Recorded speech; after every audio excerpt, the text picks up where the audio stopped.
What's going on, everybody? It's your boy Payne. Welcome back to another Street Fighter video. Forget Duel, this is just Street Fighter. So we're going to do another lore video, guys. I'm going to talk about this once and for all because I am really on the fence with some of you guys and your thoughts of Ken being better than Ryu. But I also want to explore their relationship as a friendship and as rivals.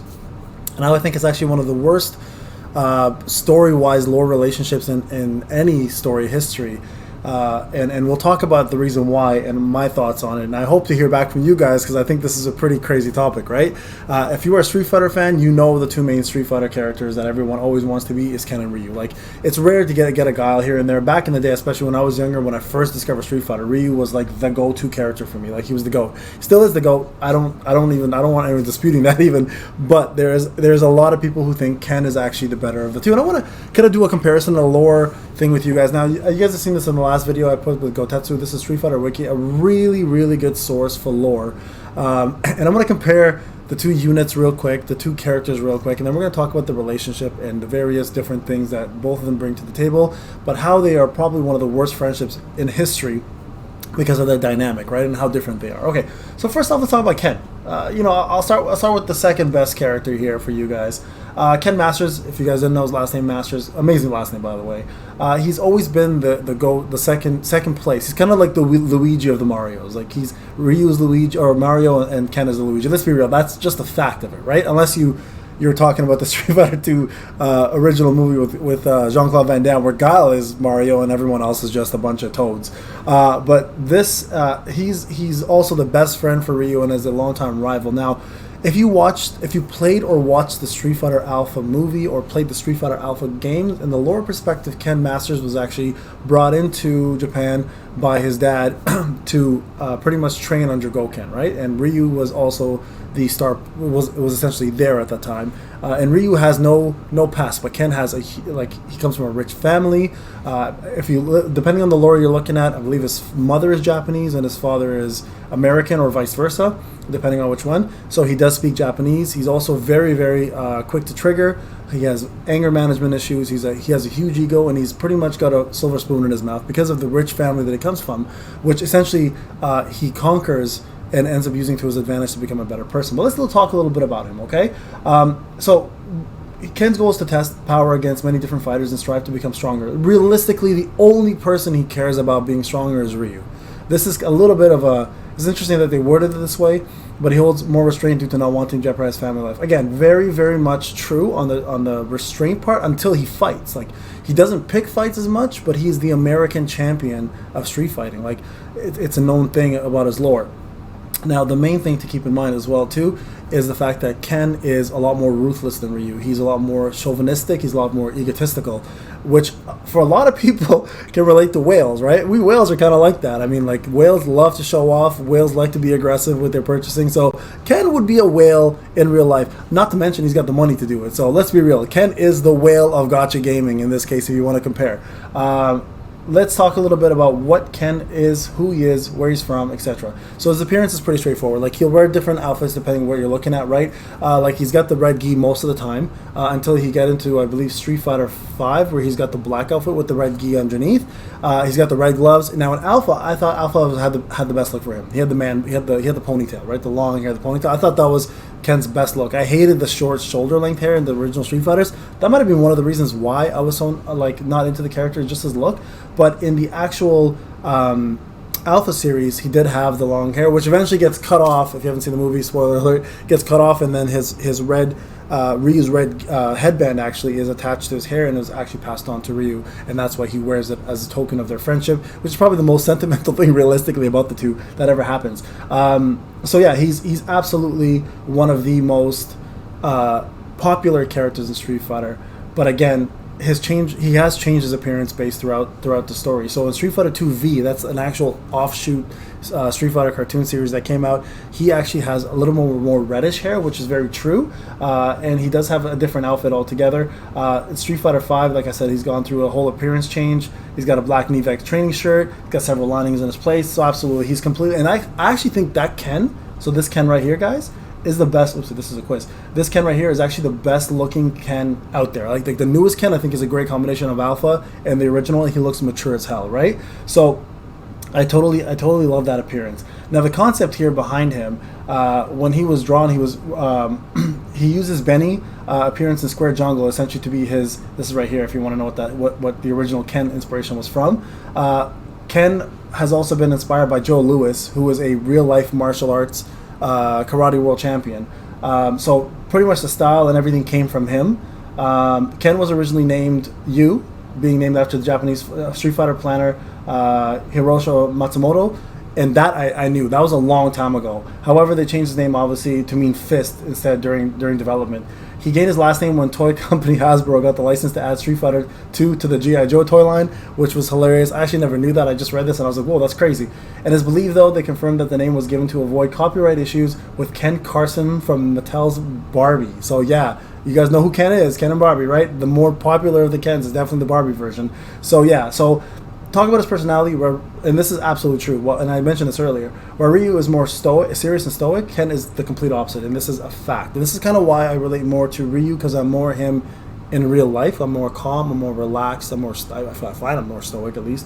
While he's more unorthodox, unpredictable, violent, and aggressive, he's an alpha male with a giant ego that's 1,000% true, and constantly reminds his opponents about his greatness. And he cannot stop bragging about that, which is the complete opposite, right, of Ryu. So he does have a pure heart. That's true. He's generally kind, friendly, and a good person. That's true. He doesn't pick fights really unless he has a street fighting match, or he just essentially is fighting to save a friend. But he is very cocky about it. Like Ryu, though, he believes in honor, hard work, endurance, and discipline. They go about it a whole different way, obviously. He always gives his opponents the utmost respect, whether it is Master Goken, his best friend Ryu, or rival Terry Bogard. Believe it or not, yeah, if you do the cross Capcom thing, Terry Bogard is a good rival for him outside of Ryu. He's also a worrywart when it comes to his family, nearly missing the tournament because he did not want to leave Eliza so close to her due date. They had a kid, if you guys didn't know that, and also only entered when she assured she was fine. So I really just want to talk. I think that's pretty much covers Ken in a nutshell, right? So it kind of gives you the idea they have similar moves. The biggest differences between Ken and Ryu in their fighting style is Ken is a lot more combo based, and he also has obviously the fire Shoryuken, the flame Shoryuken, right, which is his go-to.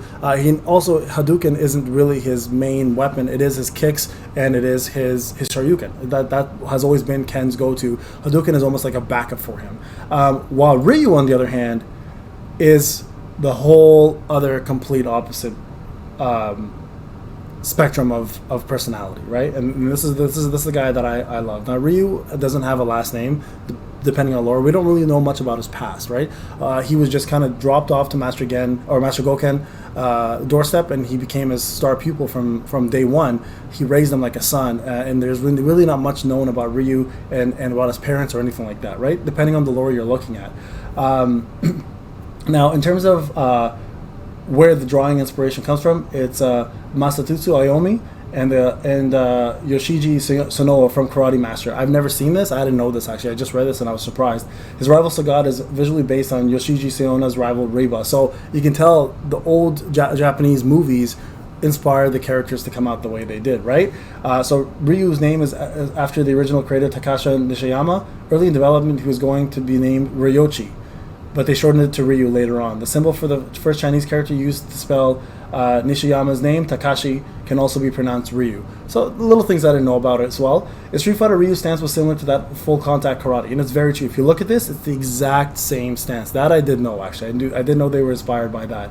However, Ryu was given a different stance in Street Fighter 2, which was inspired by Bruce Lee's fighting stance. Again, because of the popularity of Bruce Lee, and it's funny because like back in the day, Japan and China were at each other's throats, right? Historically, they waged war on one another, and they were never friends. But it's funny to see an icon like Bruce Lee being inspired by a Japanese creator to use that as the main protagonist fighting style and look, right? So he didn't want to be traditional traditional karate. So we're going to roll down here a little bit. So appearance, Ryu's most recognizable attire is obviously his white gi. You can pick different colors in Street Fighter 2, but really not that popular. Sleeves worn off, and he always looks battered. He doesn't have a home really. He's a vagabond. Like he travels left and right, up and down to go to different places to meet new people and experience different fights in life, right? He always carries a bag full of tools. He doesn't have money. He doesn't have a car. He uses the wilderness and environment for his training, and he's always constantly essentially looking to get better, He's looking for ways to get better and improve. The fist is literally the Hadoken. The life of the Hado is essentially his life. Like that's his purpose, right? So Ryu had more rough and tumble personality in the beginning with a lighthearted and goofiness, which they got rid of really quick.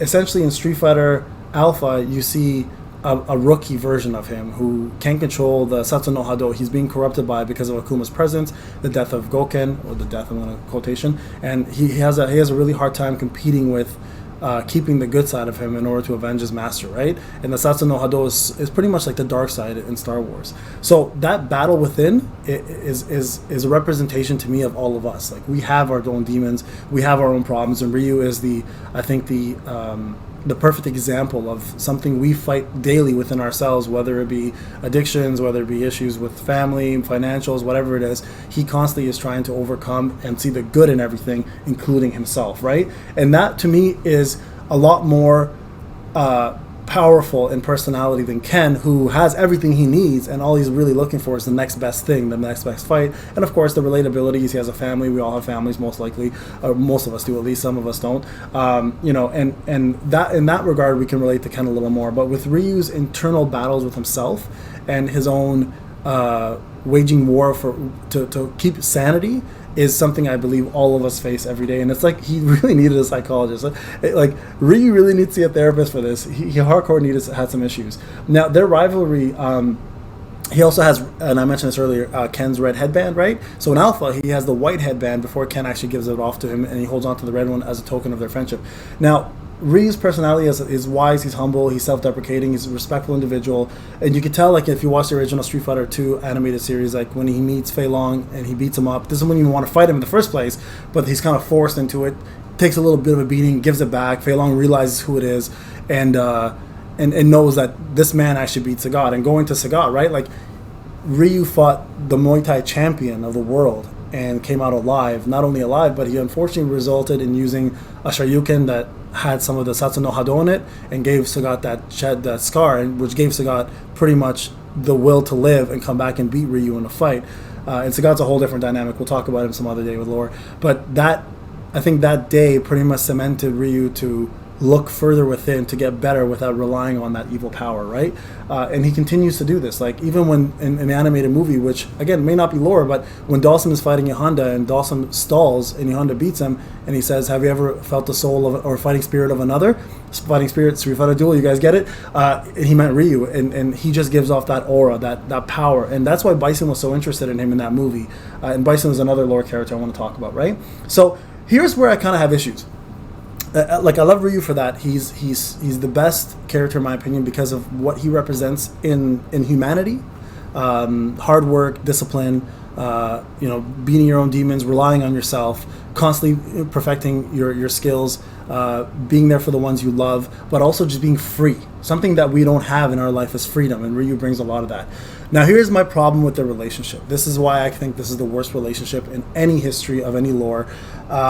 Ken and Ryu barely ever see each other. And it's funny because Ken comes off like the ex-girlfriend who just can't get over the boyfriend. Let's just do that dynamic right now, right? Ken is constantly thinking about Ryu, constantly like, where are you? What are you doing? Oh, I miss you. Like, we need to meet up sometime. And if you look at Ryu, he rarely ever thinks about Ken. He's like the worst best friend of all time. Like, Ryu has to be like that guy who you meet up with, who maybe was your best friend when you were childhood friends, and you're like, yo, I want to keep in touch, let's connect to Facebook, Instagram, whatever, because yeah, for sure, and then you just never talk to him again. But you keep thinking about him, like, yo, I wonder what he's up to, how come he's not calling me? I feel like Ken and Ryu have that relationship where, like, one is obsessed with the other, and the other one just like, whatever. When I see you, and we'll chill, but, like, I ain't trying to hook up with you all the time, I got shit to do. So I think that friendship, if you compare it to other friendships in like rivalries, like Naruto, Sasuke, for example, who are obsessed with each other but also still think about each other all the time, because it's a very dualistic relationship where they both are constantly trying to better one another, but they both think about one another. It's not like one thinks about one, the other one doesn't care about the other, right? What other examples can I think of? Like, I can't even think of the top of my head right now. Like, let's think of. Is there anybody? I'm thinking of anybody in Bleach, like Ichigo and Ishida, I guess, but like that's not a very good example because they're not really rivals until the end of it. So there's that example. I mean, there's a ton. I'm not Dragon Ball Vegeta Goku, like that's a perfect example of the two who think about each other. And you know, I think Goku's very similar to Ryu. Actually, now that I think about it, because he really doesn't pay Vegeta much mind. It's Ken as Vegeta essentially. That's all he wants to do is beat him. But anyways, I do think they have the worst rivalry because of that. I think if they wrote them a little better, where Ryu thought about Ken a lot more and actually fighting Ken again and improving their skills together, I think that would have made their relationship a lot closer and the dynamic of the characters a lot better. But yeah, because of the way they set it up, I think it's easily one of the worst character-driven stories for best friends out there. Anyways, that's my take, guys. I'm Team Ryu all the time. If you guys Team Ken, let me know in the bottom what you think. Hope you guys enjoyed the video. It's a little something different. Again, this is Payne. I'll talk to you guys on the next one. Take care.